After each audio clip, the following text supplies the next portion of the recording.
नमस्कार मित्रों, हमेशा की तरह मैं हूं आपका हिंदी शिक्षक अशोक कुमार पाठक, पीजीटी हिंदी, केंद्रीय विद्यालय बरौनी नंबर 1। आज जो हम सब ने अध्ययन का विषय चुना है वो है जनसंचार माध्यम। आपको पता है कि इस खंड से भी बोर्ड परीक्षा में 4 से 5 अंक के प्रश्न आते हैं। तो आज हम लोग अध्ययन करेंगे जनसंचार माध्यम। जनसंचार माध्यम के कुछ चित्र आपके सामने दिए गए हैं, आप देखें।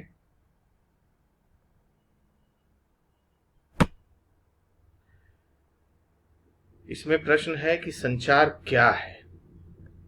संचार अर्थात संचार किसे कहते हैं? दो या दो से अधिक व्यक्तियों के बीच सूचनाओं, विचारों और भावनाओं का आदान प्रदान संचार है। अब है संचार के प्रकार। संचार के कितने प्रकार होते हैं, आपके सामने कुछ तस्वीरें भी हैं। पहला है सांकेतिक संचार या अमौखिक संचार। जैसे कभी आप अपने मित्र को इशारा करते हैं या फिर हाथ जोड़कर प्रणाम का इशारा, ट्रैफिक सिग्नल, खुशी, दुख, प्रेम, डर के अभाव, डर के जो भाव होते हैं ये सब सांकेतिक संचार में आते हैं। जैसे बगल में जो रोड सिग्नल है उसकी तस्वीर है, या रेलवे में जो सिग्नल्स रहते हैं उसकी तस्वीर है, आप देख सकते हैं। ये सांकेतिक संचार के अंतर्गत आते हैं। उसके बाद है अंतःवैयक्तिक संचार, इंट्रापर्सनल।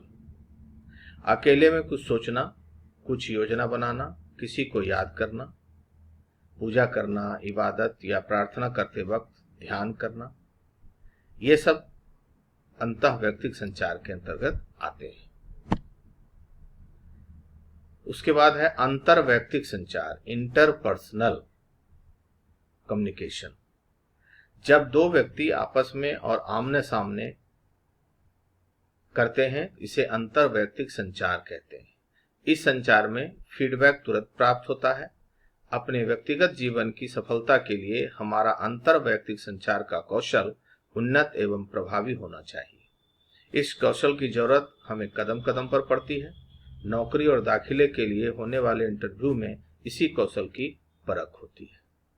बगल में तस्वीरें हैं, आप देख सकते हैं। ऊपर इंटरव्यू चल रहे हैं, नीचे सबसे प्रसिद्ध शो चल रहा है, कौन बनेगा करोड़पति। ये सब अंतरवैयक्तिक संचार के उदाहरण हैं। उसके बाद है समूह संचार। इसमें एक समूह आपस में विचार विमर्श या चर्चा करता है, जैसे कक्षा में पढ़ाना, ग्राम पंचायत या किसी समिति की बैठक या कोई सभा या भाषण।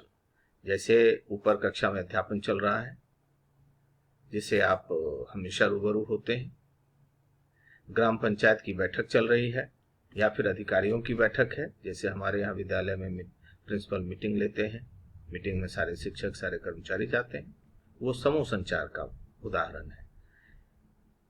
और आपके बाईं तरफ मोदी जी का भाषण हो रहा है, ये भी समूह संचार है, चूंकि लाखों लोगों को एक साथ संबोधित किया जा रहा है। जनसंचार, जब हम व्यक्तियों के समूह के साथ प्रत्यक्ष संवाद के बजाय किसी तकनीकी या यांत्रिक माध्यम के जरिए समाज के एक विशाल वर्ग से संवाद कायम करने की कोशिश करते हैं, तो इसे जनसंचार कहते हैं। आपने जनसंचार समझ लिया कि जब हम व्यक्तियों के समूह के साथ प्रत्यक्ष संवाद के बजाय किसी तकनीकी या यांत्रिक माध्यम के जरिए समाज के एक विशाल वर्ग से संवाद कायम करने की कोशिश करते हैं, तो इसे जनसंचार कहते हैं। इसमें एक संदेश को यांत्रिक माध्यम के जरिए बहुगुणित किया जाता है। इसके लिए हमें किसी उपकरण या माध्यम की मदद लेनी पड़ती है, जैसे अखबार, रेडियो, टीवी, सिनेमा या इंटरनेट। जनसंचार को मास कम्युनिकेशन भी कहते हैं। इसके द्वारा अनेक वर्गों, जातियों, समुदायों एवं विचारधाराओं के लोगों के साथ संचार या बातचीत की जा सकती है। इसके अंतर्गत मुद्रण माध्यम जैसे समाचार पत्र, पत्रिकाएं, पुस्तकें, पोस्टर, पैम्पलेट, लीफलेट आदि आते हैं। श्रव्य एवं दृश्य श्रव्य radio, audio cassette, film, television, video cassette, CD और डीवीडी आदि आते हैं तथा नव इलेक्ट्रॉनिक माध्यम, उपग्रह एवं कंप्यूटर प्रणाली अर्थात इंटरनेट से जुड़े माध्यम आते हैं। अब जनसंचार प्रक्रिया के संगठक कौन कौन से? तो पहला है संचारक या प्रेषक, उसके बाद है संदेश, उसके बाद है प्रापक जो संदेश प्राप्त करता है, उसका संचार माध्यम, प्रतिपुष्टि या फीडबैक और शोर। ये सब जनसंचार प्रक्रिया के संगठक हैं। अब जनसंचार के माध्यम कौन कौन से हैं? जनसंचार के माध्यम हैं परंपरागत माध्यम, आधुनिक एवं विशिष्ट माध्यम। तो चलिए देखते हैं कि परंपरागत माध्यम में कौन से माध्यम आते हैं। परंपरागत माध्यम को लोक माध्यम भी कहा जाता है। इसके अंतर्गत वार्ता, कथाएं, मेले, उत्सव एवं पर्व, लोकगीत, लोकनाट्य अर्थात रासलीला, रामलीला, कठपुतली, तमाशा, नौटंकी आदि आते हैं। शिलालेख, लोक कलाएं, मूर्ति कला, अजंता और एलोरा की जो गुफाएं हैं उनमें जो मूर्ति कला बनी हुई है, वास्तुकला, ललित कलाएं तथा विशेष प्रेषक पक्षी, कबूतर आदि आते हैं। ये माध्यम लोक संचार अथवा जनसंचार के माध्यम के रूप में प्रयुक्त एवं पीढ़ी दर पीढ़ी विकसित होते रहते हैं। इन माध्यमों ने भारत की सामाजिक एवं सांस्कृतिक विरासत को सुरक्षित किया और उसे आगे बढ़ाने में अपना महत्वपूर्ण योगदान दिया है। समय परिवर्तन के साथ उनके स्वरूप एवं महत्व में परिवर्तन हुए हैं, परंतु इनकी प्रासंगिकता पूरी तरह समाप्त नहीं हुई है। इसका कारण यह भी है, इसका सीधा जुड़ाव सामान्य जनजीवन से है। नीचे कुछ तस्वीरें हैं। पहला कबूतर, कबूतर जा जा वाला गाना आपने सुना होगा, कैसे कबूतर संदेश लेकर के जाता था। उसके बाद रामलीला का है, नौटंकी का है, अजंता और एलोरा के चित्र दिए गए हैं। और कबूतर समाचार संवाहक के रूप में कितना प्रसिद्ध रहा है, कितना महत्वपूर्ण रहा है, इसका उदाहरण आज भी देखने को मिलता है। आप यदि ट्विटर पर जाएंगे तो ट्विटर का सिंबल कबूतर को ही बनाया गया है। ये उसके महत्व को प्रदर्शित करता है। अब है आधुनिक जनसंचार माध्यम में कौन कौन से हैं। तो पहला है डाकतार प्रणाली, दूसरा है प्रिंट या मुद्रण माध्यम और तीसरा है इलेक्ट्रॉनिक माध्यम।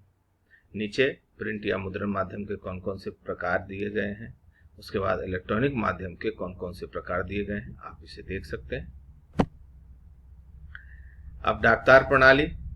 डाकतार प्रणाली आधुनिक युग का सबसे पुराना संचार माध्यम है। भारतीय डाकतार विभाग की स्थापना के पश्चात पत्र, रेल, डाक वाहन एवं हवाई जहाजों द्वारा दूसरे प्रदेशों एवं देशों तक भेजे जाने लगे, जो विशाल जनसमुदाय के लिए संबद्ध एवं सूचना बनाए रखने का माध्यम बने। बगल में अखबार की तस्वीर है, कुछ पत्रिकाएं हैं। मुद्रण माध्यम, प्रिंट मीडिया। मुद्रण का आविष्कार 1450 ईस्वी में जर्मनी के जोहान्स गुटेनबर्ग द्वारा हुआ। शिक्षित समुदाय के लिए एक वरदान जैसी बात साबित हुई। समाचार पत्रों का प्रकाशन जीवन की अपरिहार्य आवश्यकता बन गया। 18वीं शताब्दी के अंत तक भारत में भी समाचार पत्र प्रकाशित होने लगे। धीरे धीरे साप्ताहिक, मासिक एवं अर्धवार्षिक पत्र पत्रिकाओं के प्रकाशन ने इस क्षेत्र में क्रांति ला दी और आजकल तो विभिन्न समाचार पत्रों के सांध्य संस्करण निकलने लगे हैं।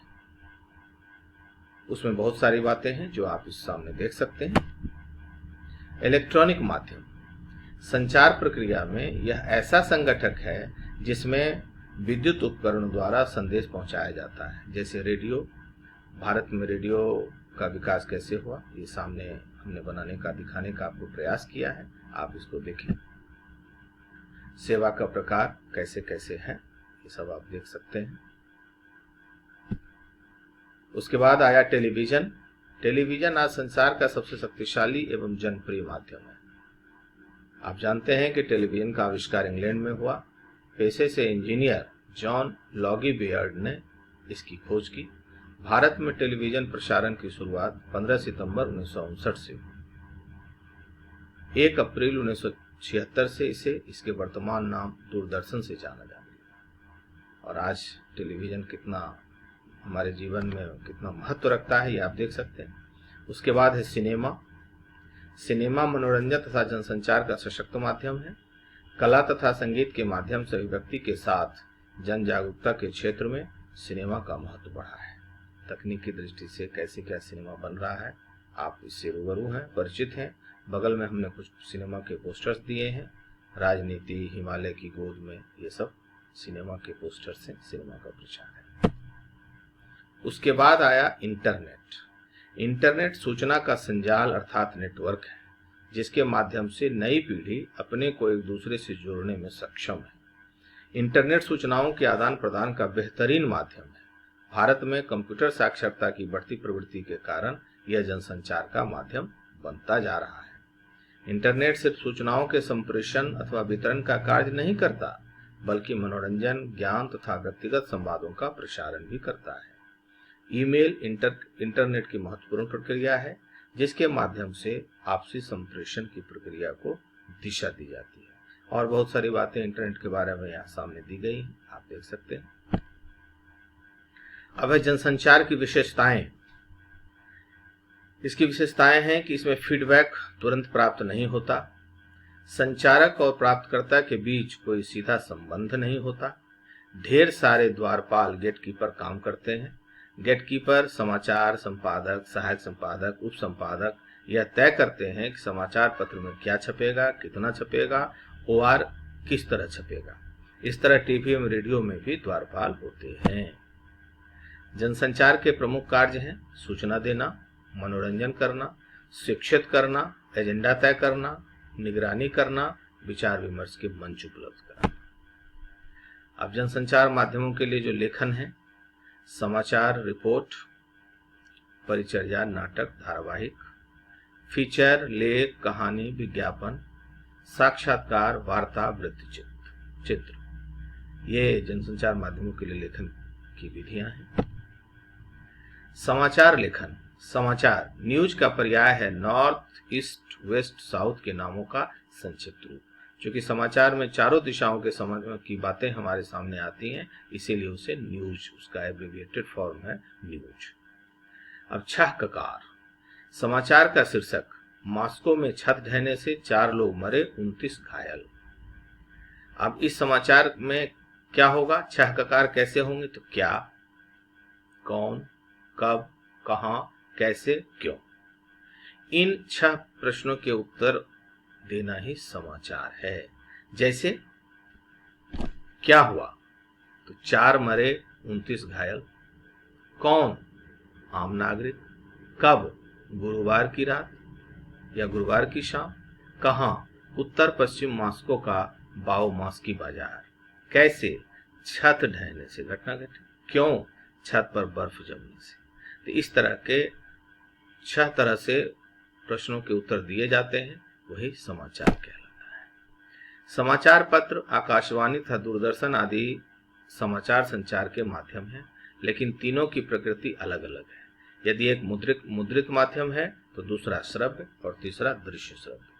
अलग अलग माध्यमों के लिए समाचार लेखन का स्वरूप भी बदल जाता है और प्रस्तुति का स्वरूप भी माध्यम के बदलने पर बदलता है। तो समाचार कैसे लिखा जाता है, उल्टा पिरामिड शैली से। उल्टा पिरामिड शैली किसे कहते हैं कि जिसमें इंट्रो या मुखरा सबसे ऊपर होता है, बॉडी बीच में आती है और शीर्षक सबसे नीचे आता है। ये उल्टा पिरामिड शैली है। ये बहुत ही इंपॉर्टेंट है। हर बार लगभग परीक्षा में इससे प्रश्न पूछे ही जाते हैं, आप इसका ठीक से अध्ययन करें। समाचार पत्रों के विभिन्न विशेष पृष्ठ कौन कौन से होते हैं, तो संपादकीय पृष्ठ है, जिसे समाचार पत्र की आत्मा कहते हैं। विचार पृष्ठ, वैचारिक लेख, संपादकीय, महत्वपूर्ण टिप्पणियां, जनहित से जुड़े मुद्दों पर विशेषज्ञों की राय आदि। बिजनेस पृष्ठ होता है, व्यापार और अर्थ से जुड़ी खबरें। प्रदेश पृष्ठ होता है, प्रादेशिक समाचार। स्थानीय पृष्ठ होते हैं, जैसे मध्य प्रदेश के बजट में ग्वालियर को क्या मिला, इस तरह की चीजें, ऐसी बातें होती हैं। जैसे बिहार से छपने वाला समाचार पत्र है, उसमें स्थानीय पृष्ठ में होगा कि बजट में बेगूसराय जिला के लिए क्या क्या प्रावधान किए गए हैं, आदि बातें। समाचार पत्रों की कार्य प्रणाली से संबद्ध व्यक्ति कौन कौन से होते हैं, सो आप देख लें। पहला तो होता है संपादक, दूसरा होता है स्थानीय संपादक, उसके बाद समाचार संपादक, सहायक संपादक, समाचार उप संपादक, पृष्ठ प्रभारी, उप संपादक, संवाददाता, प्रूफ रीडर, पेज मेकर, छायाकार, कलाकार और कार्टूनिस्ट। इतने टेबल से गुजर करके समाचार पत्र आपके सामने आता है। यह समाचार पत्र की महत्ता को दर्शाता है और कुछ लोग उस समाचार पत्र को एक नज़र देखते हैं और फेंक देते हैं। ये सही नहीं है, समाचार पत्र के उद्देश्य के विपरीत है। इसलिए समाचार पत्र में जो भी बातें आती हैं उसका आप ठीक से अध्ययन करें, उस पर मनन करें और समाज और देश के लिए क्या कर सकते हैं इस बात को सोचें। और मुद्रित माध्यमों में लेखन के लिए ध्यान देने योग्य बातें क्या क्या हैं ये सामने मैंने बता दिया है, आप इसे पढ़ें। लेखन से छापे खाने तक कैसे कैसे क्या क्या विकास हुआ, किन किन परिस्थितियों से गुजरना पड़ा, इसमें कुछ महत्वपूर्ण प्रश्न के उत्तर भी मैंने देने की कोशिश की है। मुद्रण कला का आविष्कार चीन में हुआ। मुद्रण कला का आविष्कर्ता जर्मनी का गुटेनबर्ग था। भारत में पहला छापाखाना सन 1556 में गोवा में ईसाई मिशनरियों द्वारा खोला गया। हिंदी भाषा में मुद्रण का कार्य 1775 ईस्वी में कोलकाता में स्थापित छापेखाने से प्रारंभ हुआ।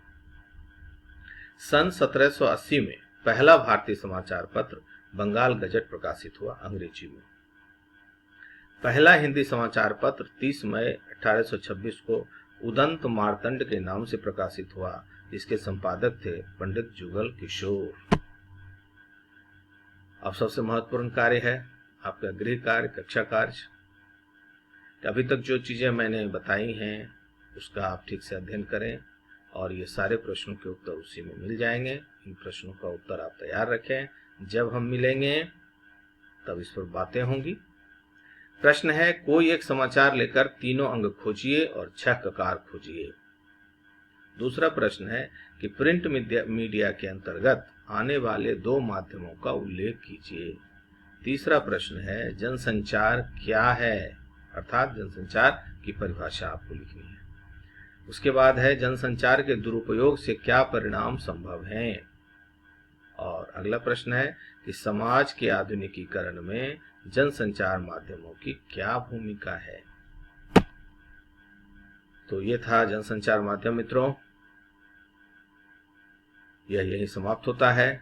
आप गृह कार्य को पूरे मनोयोग से तैयार रखें, जब हम मिलेंगे उसका मूल्यांकन करेंगे और अगले पाठ में फिर मिलेंगे।